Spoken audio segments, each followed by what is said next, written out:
Horses pulled boats along canals. These were water roads. One horse could pull a very heavy load, walking along the towpath beside the canal. The boats were called narrow boats. They carried loads of coal, stone, food, paper and farm goods.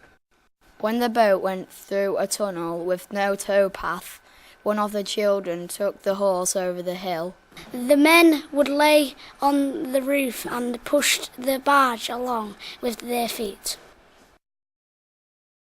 Thomas John Bernardo was a philanthropist and founder of homes for destitute children. He was born in Dublin. From the foundation of the first Bernardo's home in 1870 to the date of Bernardo's death, nearly 60,000 children had been rescued, trained and placed out in life. The charity was established when its founder Thomas Bernardo opened a school in the East End of London to care for and educate children of the area left orphaned and destitute by the recent cholera outbreak. The work of Thomas Bernardo is continued today by the British charity Bernardo's.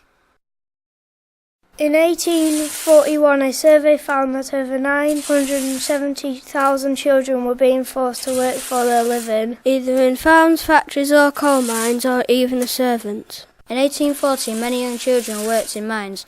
These produced the coal that drove the steam-powered machines in factories.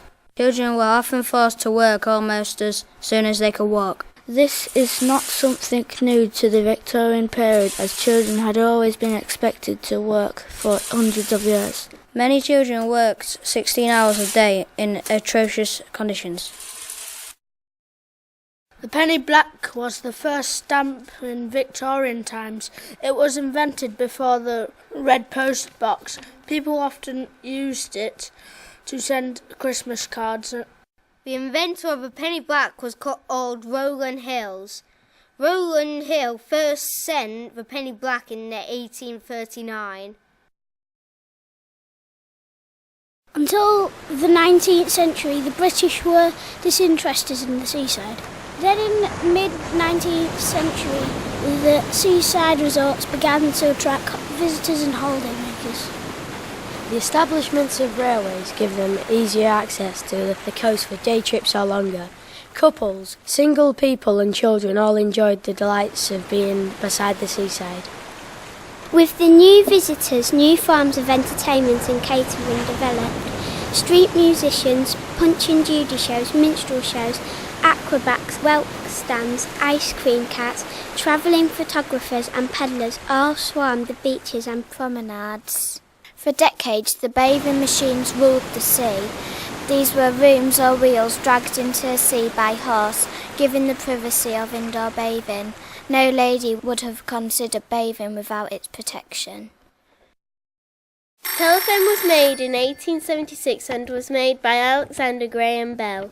He was born in 1847 in Edinburgh and he was an expert in public speaking. Both Graham Bell and Elisha Gray were trying to invent a way of sending speech through wires and cables at the same time as each other. Bell reached the office where people registered this invention first, and so he won the right to make telephones for everyone.